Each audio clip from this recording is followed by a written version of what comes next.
Okay, so thank you for skipping the first slide for me. So this is going like this. Okay. So this is the photo of Oaza Kolektiv, and everything on this photo is wrong. This is not our studio. This is not our couch. This is not our clothes. Uh, I never wore kimonos like this. I never wore pink, but the photographer said you must wear it. You cannot wear black. So the first one is Tina.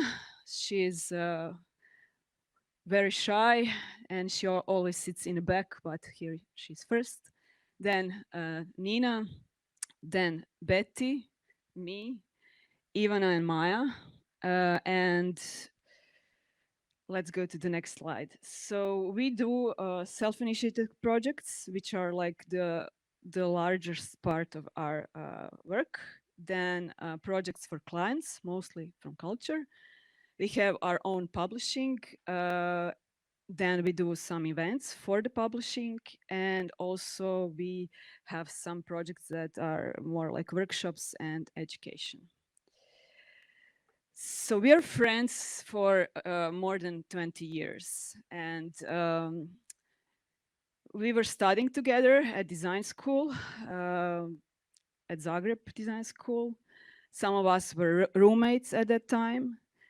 Then we became independent designers and professionals, and when we continued to collaborate on various smaller projects. And then around 2013, we co-founded Oaza Design Kolektiv. And it's not a studio, it's a collective. So I will explain later. So yeah, in the meantime, we were like hanging a lot together, traveling, going to residencies, collaborate with each other.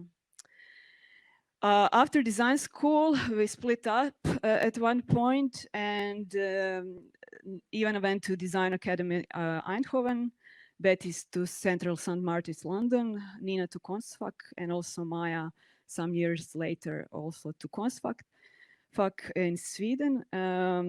And Tina and me, we were working in some studios in Zagreb and also freelancing. But at that time, I was still a roommate with Betty when she was in Zagreb, and Nina and Maya were living together at Konstfack. Oh, digression. So they are not here, and I'm just not.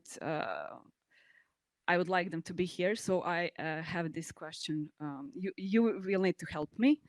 So I would ask you to pick one of these names and to choose if you are Ivana, Tina, Betty, Nina, or Maya. And when you see the gray slides with the name, you just read what's on the slides, like together. So all Ninas read Nina, all Mayas read Maya. This is the first time that I'm doing this. I never tried, but the instruction was that this should also be a participatory lecture. So let's try it. I hope this will work. I am counting on you. Um, so just pick one of the names.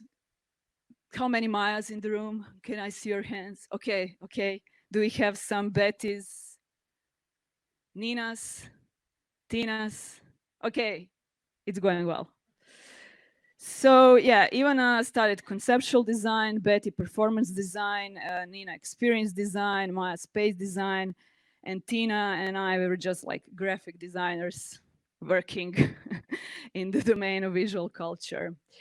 So yeah, and each of us had unique specific experience at that time, but still we were like constantly communicating with each other. Ivanas, please. Okay.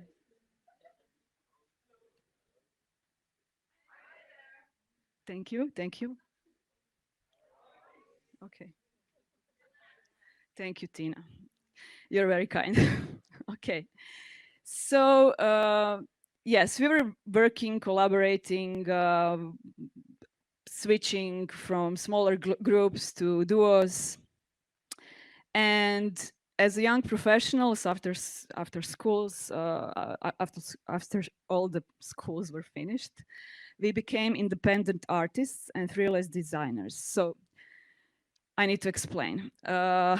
Independent artist and designer in Croatia, this is like a status that it's left from the socialism, because Croatia, before Croatia was a part of Yugoslavia, and it was like a socialistic um, country.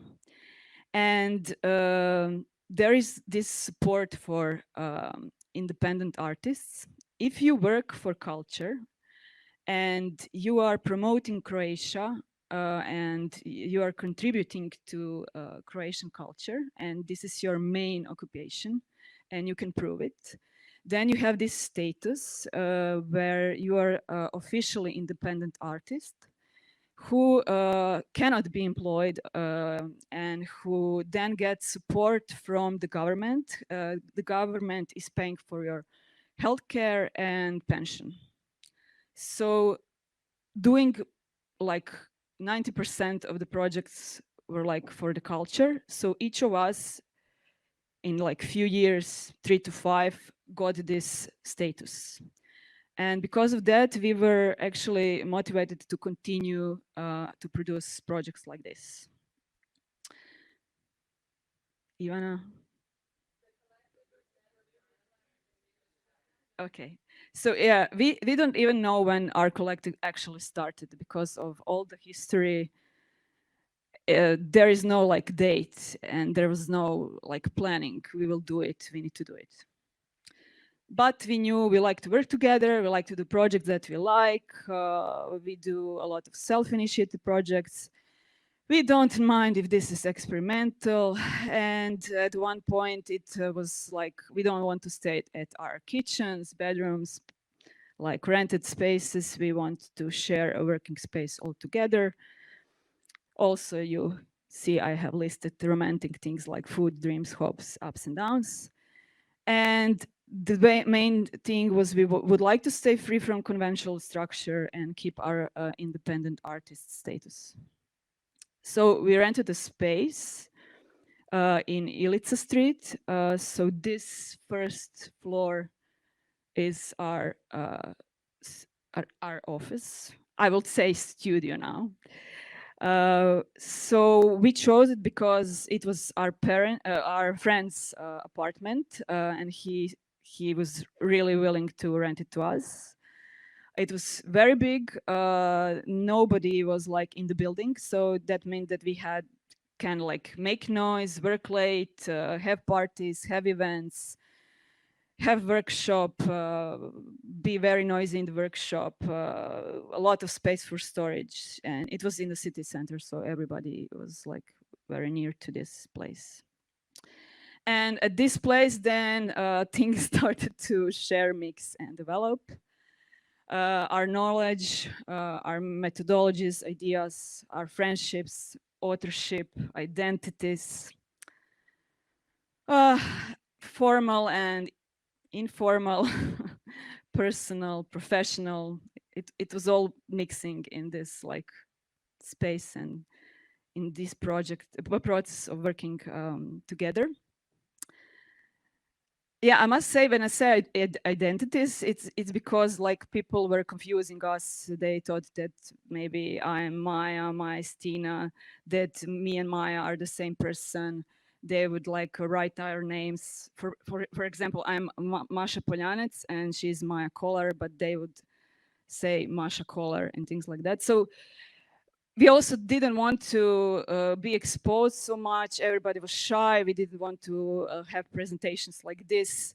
At one point, we actually thought to hire a professional actress to represent us all and be just this one person, one Oaza. So this, oh, I already said them. That's okay. So this is the space, and we like use it daily, work together, but also we have this ritual of having like fika, which Maya and Nina brought from like Sweden, and drinking coffee, eating cakes, and having a lot of conversations that are very intense. Sorry for my English.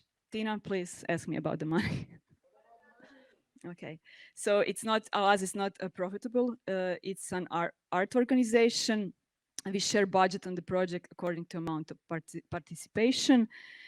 And our self-initiated projects are funded from like different sources, mostly foundations, public competitions, EU projects, and so on. So the structure is, there is 6 of us: Betty, Nina, Tina, Ivana, Maya, me. There is no hierarchy, sisterhood and unity, making all decisions together, taking care for each other, and collective resolving disputes, if possible, peacefully, because sometimes we fight, it's normal. Okay. Thank you, Nina. So yeah, we use it a lot, and it's chaotic, and our space actually is not beautiful, I must say, but it's very like a second home to us.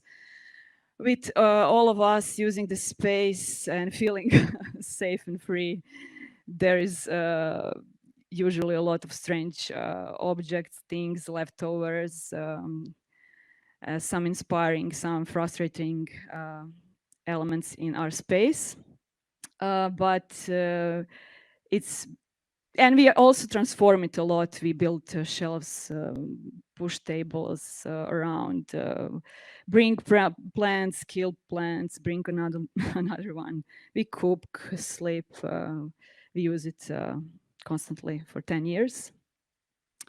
But we are not alone there. There is also Nicola, who is a designer, and Darko, an architect. Plus, regularly our friends come and rent a table and then collaborate with us on the projects. Then we all make decisions together, and it is very informal, on the go. And yes, that's it. This is the space. One huge corridor for bikes and plants. Wonderful workshop, small room with architects. Room A for extroverts, Tina, Nina, Maya, Betty. Room B for introverts, me, Ivana, and Tuanas that help us. Wonderful balcony and a lot of other spaces. The kitchen is very important. Darko cooks a lot there, and everything is always smelly. So this is the problem. You have a meeting and he's frying fish, but we tolerate this on Friday. Okay, so this is Nicola. So Nicola is a really important part of the story. He is actually our mentor. He teaches us a lot. He helps us in the workshop, which is totally messy and looks like some really chaotic place. But he's making wonderful things there. For example, you see something on the left, and you ask him, Nicola, what is this? And then later he shows you this, and oh, it's just like social sculpture that I did. So I'm always amazed how in this chaotic space something like this happens because he does it, or this. You can check him. He's part of the collective Newman, but also half part of collective Oaza.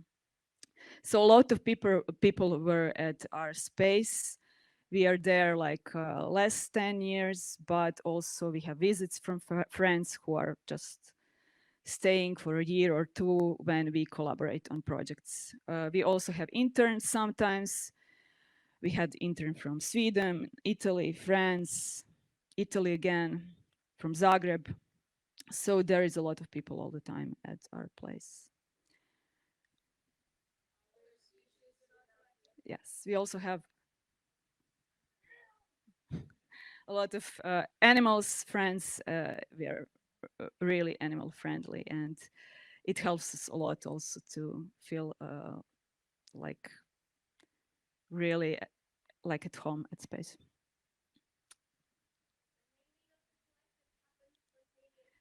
Yeah, thank you, Tina, the only one who is holding on to this experiment. Thank you. So yeah, people are Oaza. It doesn't sound like something. It means oasis actually. But yes, we also didn't plan this because everything was so always on the go, just happening without any precognition. What we want to be, what is our identity, what are we presenting. So yes, Oaza means oasis, and why this?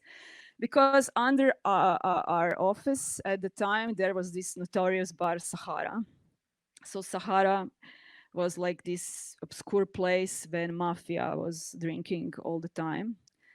And it was very active when we rented a studio.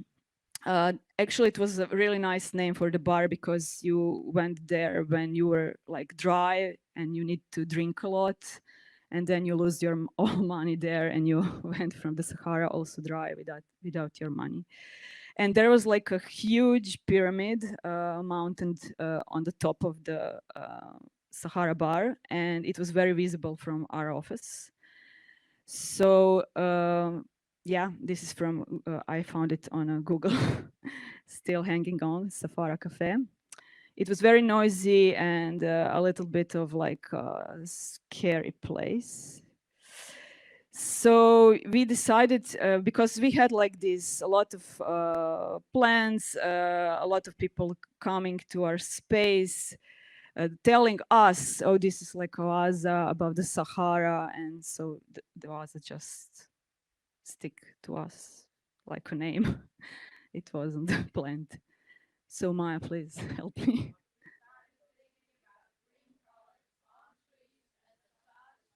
Yes, so the problem was that a lot of massage salons, nail salons, beauty parlors, strange restaurants were also named Oaza / Oasis.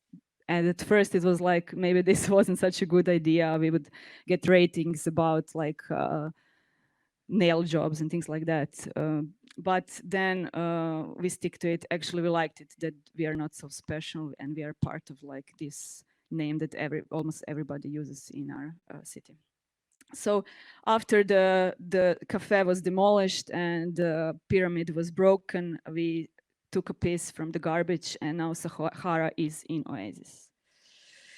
Jan Bolen, like design curator and critic, when visiting Oaza, drew attention to the fact that our shared workspace is located one floor above the bar called Sahara, finding it this fact something of our design ideology.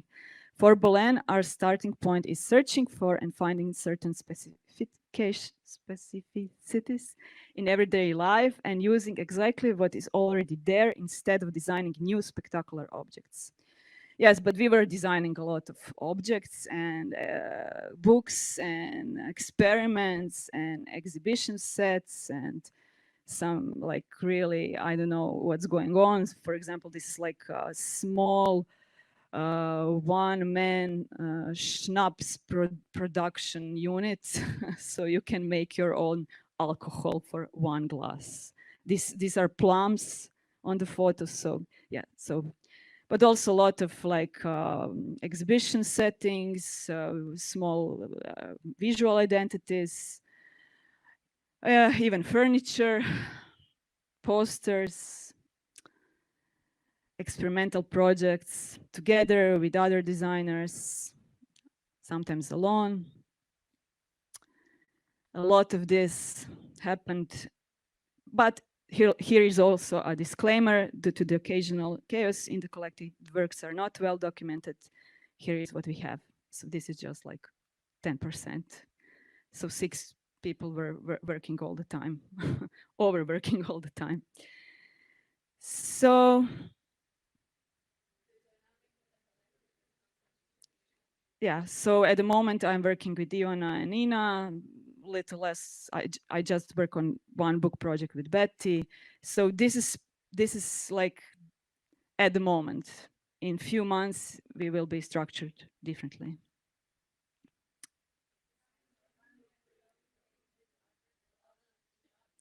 Yes, it's not. It can be annoying, confusing. We have some drama moments sometimes. So, but the collective allows us to do things we could never do alone and to approach things unconventionally. So, as I mentioned, we have project for clients, self-initiated ones, and publishing. And I will talk about the self-initiated projects. I choose few, and they are all started on this ugly couch, which is the most inspiring place in our office, where we sit and discuss and talk what we should do and why, and then how. So I will mention, I lost half of my time. I'm doing this too slowly, so I will speed up. A few projects, female design history in Croatia. I will skip nanotourism then. Then I will mention Project Ilica, Oaza Publishing, just slightly Ethiopian Collective, Made in Platform, and maybe Red and Blue. So let's go. So Project Ilica, this was one of the first projects, and we were like learning a lot from this.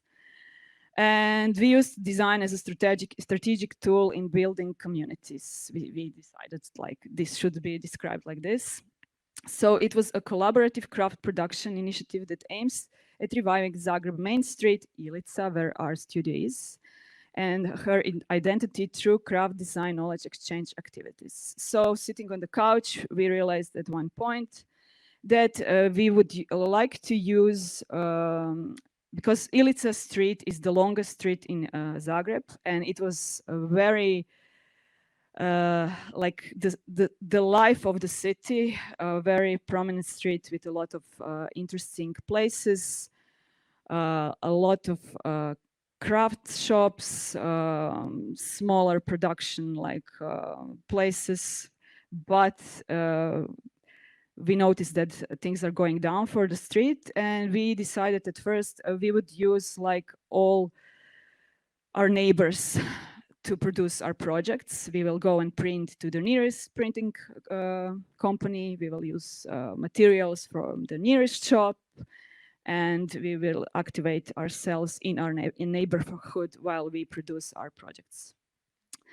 So this was decision, designing and using solely local services and other production processes, collaborating with craft people in the neighborhood, and collaborating with local residents, including designers, artists, and other experts. Also, Academy of Fine Arts is near our space, design school, some galleries and shops. And talking with people, we found out that everybody is concerned how our street is becoming like a zombie land, how every day the shop is closed, the craftsman is like destroyed and needs to leave the place, and how windows are empty and the street is dark, and you feel like that your street is dying. So we made the research, why is this happening? We mapped the street's potential, unused spaces, remaining people, their knowledge, intellectual capital, material resources, production, and so on. And we investigated all the things with the politics of the city and what is going on with these empty spaces and why the street is like losing its life and identity. I will go faster.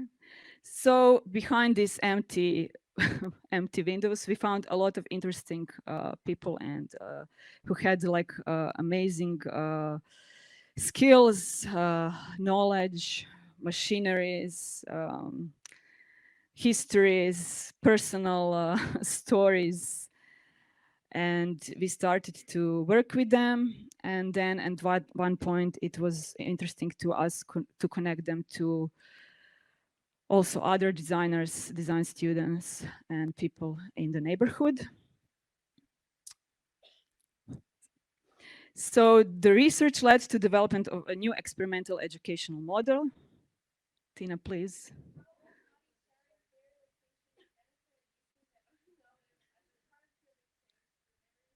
Sorry, Tina, this was long.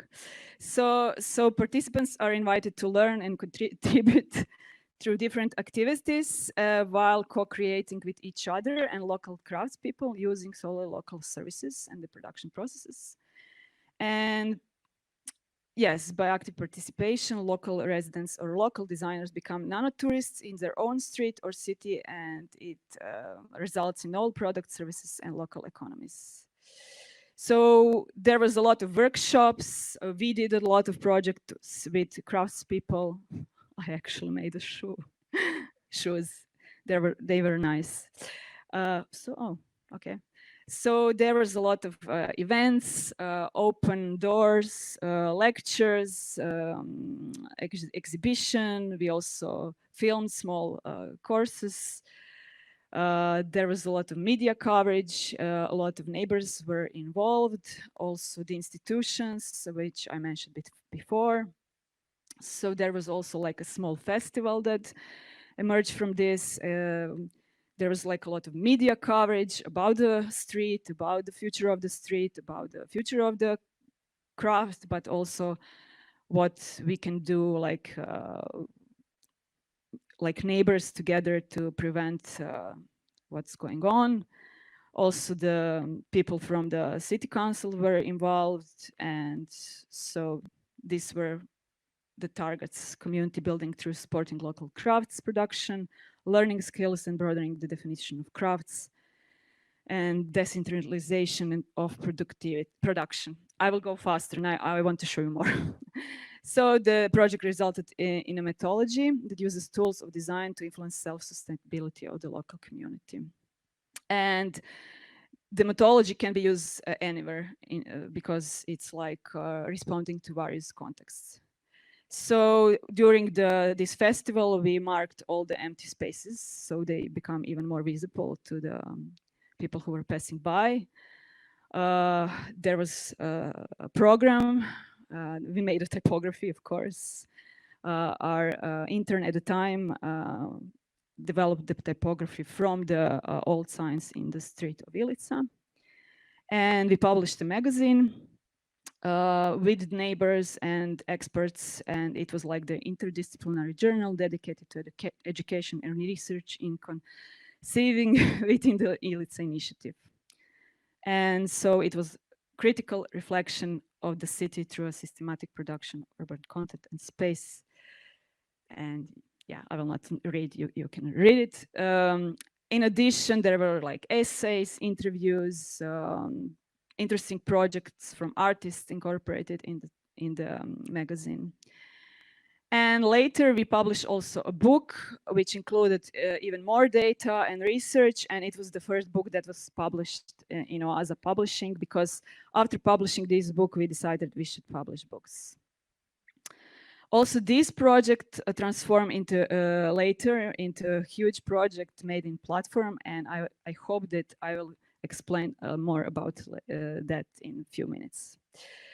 Also, the project was represented last year at Oslo Triennale of Architecture. A small experimental movie was made about the whole thing. So let's go to publishing. So we decided we would like to make and design and publish books with our friends, artists, curators, illustrators, and we wanted to do this like since we started, but with this Oaza book about Project Ilica, we saw that we can do it. So Oaza Publishing was born, and we have like O-books, research projects, A-books, books with artists, Oaza and Sons, illustrated books for kids and adults, Oaza and Friends, co-publishing with friends, and Oaza, again, Oaza Sons, sorry.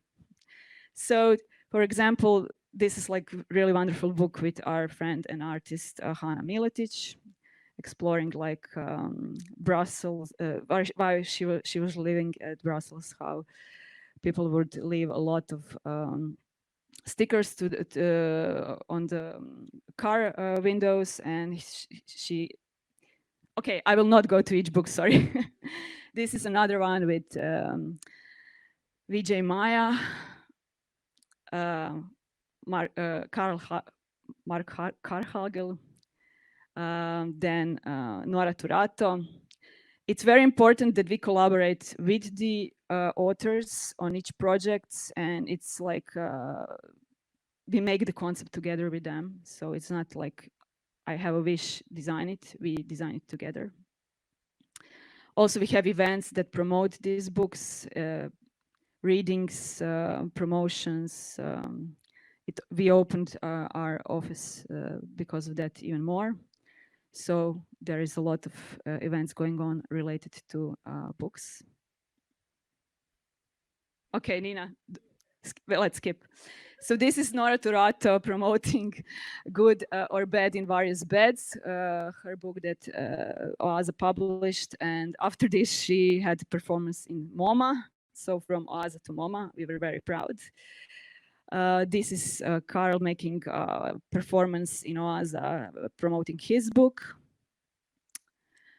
A wonderful artist also promoted their books. So Tina Guerovic and yeah, Tina Guerovic's book, Sanja Vekovic's book. You can all find our books on our website and with very nice explanations that I cannot tell you now because I'm in a hurry. Again, Vijay, Juan, Nina Kurtela, really nice project, 1 year of doing performances and dance collaboration with Hannah Erdman. So I will read it. We produce and print all our books in a local printing house, which is 15 minutes walk from our studio. So we check regularly what's going on there. This is also Dora Budor, Ivana Đula. Oh, let's keep it. Maja Markovic, Ben Kane, and Ivana from Oaza, her latest project. Okay, female design history in Croatia, fast. So this is another project that we did, talking a lot about what it's our future. We have noticed that we don't know anything about female design history in Croatia, basically nothing. We're sitting, does anybody knows any like a female designer before 80s? No. Why didn't we learn about this? We don't know. Why our professors were only male? That's terrible. And then we decided we should do something and investigate. First, we thought we are ignorant and we asked a lot of people and everybody was, no, we don't know what's going on. So we were like interested in that collective ignorance and collective amnesia. So the assignment was to research and study the continuity of the local design scene and the female designers and their like work and accomplishments and influences. So yeah, I will skip. So the research started on internet and we were shocked nothing was there. So when you Google it, there was nothing. So it became a 3-year research going around archives, obscure places, private apartments, not just in Croatia, but also Slovenia and Serbia, because former Yugoslavia. After the war, all like archives were destroyed, especially ones that were part of factories and industry. But after 3 years, we managed to find a lot of interesting personas. And it became really like personal investigation. It was like we were so happy when we would find someone and then learn about their stories, contexts, like how they were schooled, what were their projects, what were how they were working with their colleagues and so on. So there was a lot of things that we found, and we were very surprised and pleased. And the variety of work was amazing. So this is just like, for example, the one Jagoda Kalaper, which was very interesting. And we were so happy when this portfolio started to build up. And this one was built from like, I think 12 different places. We will just go there and find one and then another project of hers and then the third one. So it was a process. So there at the end, there was like 30 or even more. And we made this online archive. I just want to tell you something. The budgets for this are really small. The total budget for this project was 1,000 euros. The programmer was not happy. So the archive was made, and you can go deep into each and read about her and learn about her. But also what was very interesting, we made an exhibition and promotion of the project, and it started a lot of talk about authorship in socialism, female design history, archiving history, who is writing history, why we don't have museum for design in Croatia, and it was a success. We were also collaborating with art historian Ana Bedenko. She was a real support. Also, the authors who were included joined us and supported us. So here are Jagoda Kaloper and Lydia Laforest. They were so happy that now they're included again into the history. This is them. They died both shortly after this. Rest in peace. So the book was also made. One of the authors who was totally unknown got the award for lifetime achievement, and the project was included in Vitra design project. Here we are, Frauen in Design. So, and it was exhibited all around Europe, and I went to Kunsthalle Rotterdam to see it there, and I was proud. I will skip this. We were part of the Utopian Collective. Our curator, Maša Poljanec, invited us to join and to try to figure out what is to work in a collective and what it means. But it was a curated collective. Only Maya and I went to join this new collective, and we were collaborating with other artists, investigating a lot of materials about working in the collectives. And yeah, so I will just go. So publishing part 2, the kids came to Oaza and they were like noisy and doing a lot of things on the computers.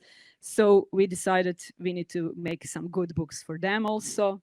So the Oaza and Sons was established. So shortly, we wanted to make like good quality books for children, again, connect some interesting people. We decided we will take writers and illustrators who have never created children's book before, and we will also connect Croatian authors and foreign authors.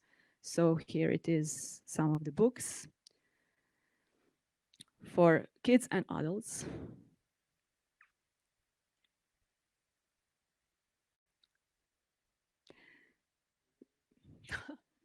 Betty, you're still here. Betty, thank you. No, Betty, it's okay. It's okay. So after this, because Will, it's actually the case study of red and blue building, 2 building complexes in Rijeka, Krnjevo, one Croatian city on the sea coast was made. And this project is based on a comparative analysis of 2 building complexes, trying to find out influences between social organization and space organization. So very shortly, 2 enormous buildings, the same like in structure and everything, had like completely different development of how people use the inner street of the building, because each one had like this huge inner street and public space. So the blue building destroyed everything. They built borders between different segments of the house. They built a roof, and the red one stayed open. The architect in 70s in socialism, he planned to have like this wonderful area where people would hang and play and shop and kindergarten and place for elderly people and things like that. But it never happened. It almost happened, but then it was destroyed by war and other transitional things. And after internet and things got really bad, and the street is abandoned. The tenants of the blue, yeah, they built these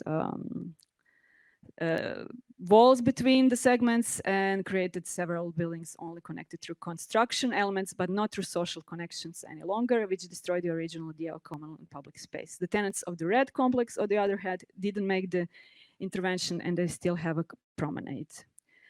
So it was like a small laboratory, and we moved in with them in 2019.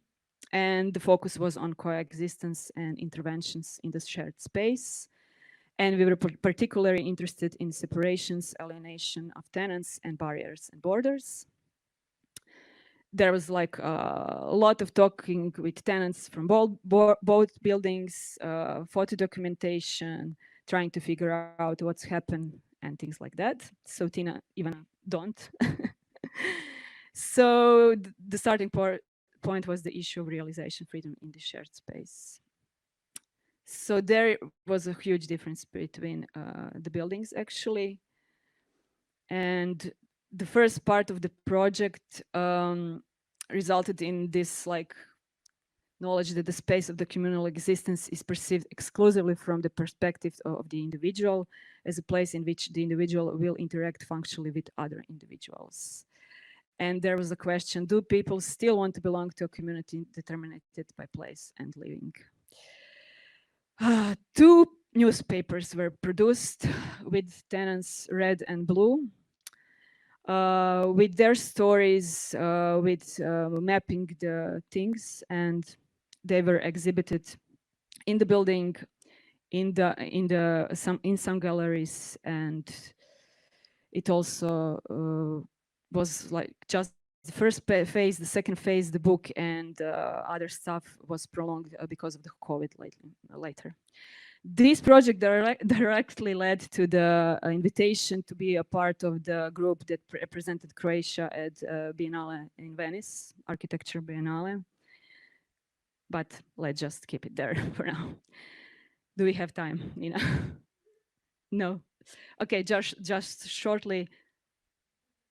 Made in platform emerged from the project Ilica, and it's like now really international, huge platform with 10 organizations from 6 countries. A lot of projects were done with our partners, the conference, workshops, interesting projects, connecting technology, craft, past, future, digital, physical, cheese, and a lot of other things. And the project is still going on. Now, also the research and the book was made, edited, designed, and published by Oaza Kolektiv. Exhibition, traveling exhibition was executed. And now the last sentence, thank you, Siri. The Made in platform is going on.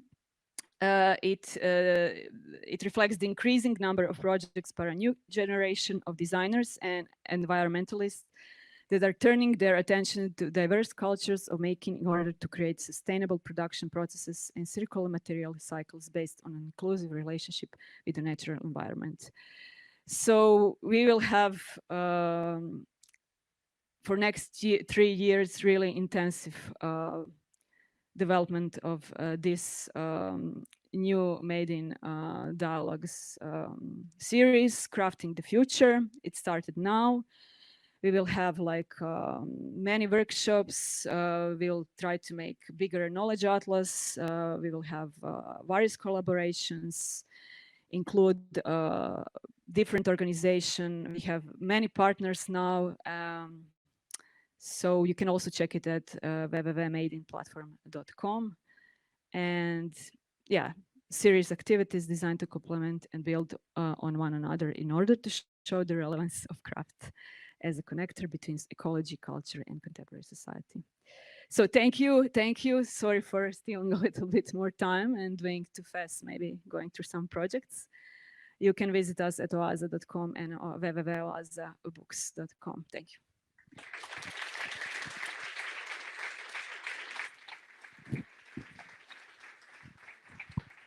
And thank you, Betty, Ivana, Tina, Maya, for helping me. Yeah, thank you so much, Maša, Maya, Ivana, Betty, and so on from Oaza Kolektiv. Also, sorry for the short time. You obviously have like a huge wealth of projects and knowledge that you could share for hours. I'm really guilty on this. We got a little window into that world, and it was very inspiring. I also have to say I disagree with you saying you don't have a beautiful studio. To me, it was absolutely wonderful and looked lively and beautiful. Thank you. anyone would like to take the chance to ask Masha a question? I can also start. I'll get to you after then. I mean, I thought about it before I saw the hand. So it's quite inspiring to see how you are coming from a visual communications perspective, but then going that deep into research projects and essentially taking the role as researchers and writers of history, which is maybe usually something that we see academics take that role on more. I was wondering if you meet any skepticism from the academic world or for taking that role, and also what is the importance of the visual communication designer doing that? A very good question. So, yeah, we were really feeling like, should we actually do this? Is it like, are we on some territory that it's not ours? But we just continued to do our research, and results were actually mind-blowing. We didn't expect anything like that. Even the TV show was then filmed about the project. The authors were included in curriculum. They included them into the museum collections. They started to include them in exhibitions then, because after this huge exhibition happened like 60s in Croatia, and for the first time they included a lot of the female authors. And at that point I think that criticism went a little bit down, but because at first it was like, maybe what is this, and we were actually then invited to like these professional events and congresses with art historians, and we were always shy to go on the stage after them and to represent our project, because this all happened in just like 2 years with budget like this, and they were representing this really professional deep research project that they did for a very long periods of time. And we were always scared how they would react, but they were like always very positive. And we always said to them, this is how we practitioners did this, and it's like a completely different point, and things that were important to us and that maybe we could recognize like a value, or it was a point of interest to us, is completely different than when you do it in a way. So it's good. Nobody's complaining. Sorry for the long answer. Good to hear. We had a question here. I was just thinking, how did you go about with the research when you said you couldn't find anything online? Okay, yeah. So we made a list of organizations like archives, schools, people that maybe know something, museums that maybe have something in their storage that they are not promoting. So we went like in, I think, 35 different organization and archives. Also, we spread the word to like, we are doing this if you know someone. So people would start to call us. I know this lady, she was like something. We had this criteria that we would not include people who were doing just because we had to have some frame, with time frame, but also like a filter for elimination. We wanted to include people who had impact on a broader audience. So if someone would call me, my grandma was making this shawl in the 60s, I would say, very nice, but I cannot put her because I have a filter. So yeah, a lot of research, a lot of missed like things. We went somewhere and in hope that we will find something. Nothing. Then sudden surprises. Just visiting someone and discovering a lot of things, but we didn't find many objects, and the ones that we find were like very destroyed and in a bad condition. So the archive is mostly like documents, sketches, interviews, photocopies, and a lot of data. I hope that this is. Anyone else? Yes, we have one here. I'm interested into knowing what happens to your street. Did you get a more lively street, and did you What rent out happened? space? So, at that time, when our first festival was organized, we also made like this consortium. Does it sound well? Yeah. With design school, Academy of Fine Arts, and some artists from the street. But then when it started, some other interested parties appeared. Like, we want to participate in this and things like that. So it become something that we disliked at one point, because they basically took it over a little bit. And so we left this consortium, and then they continued to make like this really big festival actually in the street, raising awareness, but it started to be more commercial. And we actually abandoned this, yes, and tried to go further with Made in project. In the street, things are going a little bit better now, but this is also because not because of our efforts so much, but because of the change in politics and politicians in the street. But the thing is that the awareness about what's going on and all the hype about someone should do something motivated some politicians to start to like, I am doing this for the city. They even were like arriving to our events and can we stand next to you so that someone takes photo of us? And we were like, no, please don't. So yeah, something happened. Yeah. But I think that archive and the book and the research project it's a good thing that this happened.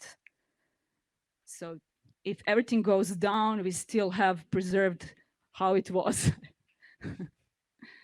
Absolutely. Anyone else has questions? Hi, thank you for a great talk. Fast talk.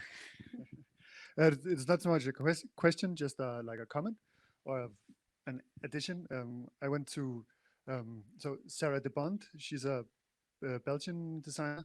She did like a similar project with female designers in, or actually just Belgian graphic design, which wasn't documented at all. And also like told these stories that, yeah, it just happened sort of on like accidentally, like meeting some old person who then had a lot of stories and had some sketches, and but it was also like a race against time, because like the older generations were dying, and then there wasn't like an official archive. It was just like in people's drawers or boxes in the attic. Exactly. Yeah. And the thing is that we were so surprised that we are doing this, that nobody did it before, but as a part of like female collective, we were like, why we don't know anything about our predecessors? How come? So this was the motivation, and it became something really big at the end. I'll check her project. Thank you. Anyone else?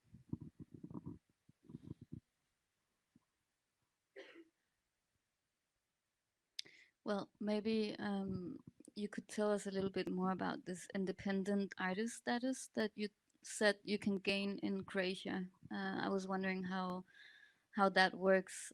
Is it a status that's very difficult to gain? What is the criteria? Who gets to pick out who should have that? Do you need to represent Croatian culture in a specific way? Is there something you feel like you can't do, or? You need to prove that 90% of your work is like for culture, and that this is something that like you show around the world and it's a good quality work. That means that you are willing to be poor because if you do this, you are just like, you will not earn much working like 90% of the time in Croatia for culture. So there is also like a financial limits. And when you get this, every 5 years, you need to prove again. You show them what you did last 5 years.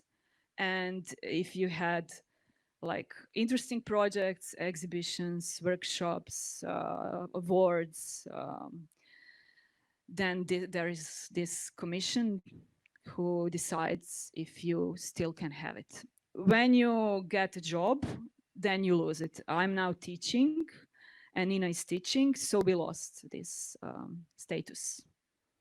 But for us in Oaza, it was always like, we were like then 6 independent artists / designers with this status, and this is also the reason why we never went and do commercial things and become more like a studio. But we were sticking to the idea that we would mostly like to do what we like and stay in this position. Okay, very impressive to see your huge bulk of work. Thank you, Maša. Thank you, everybody, for being patient.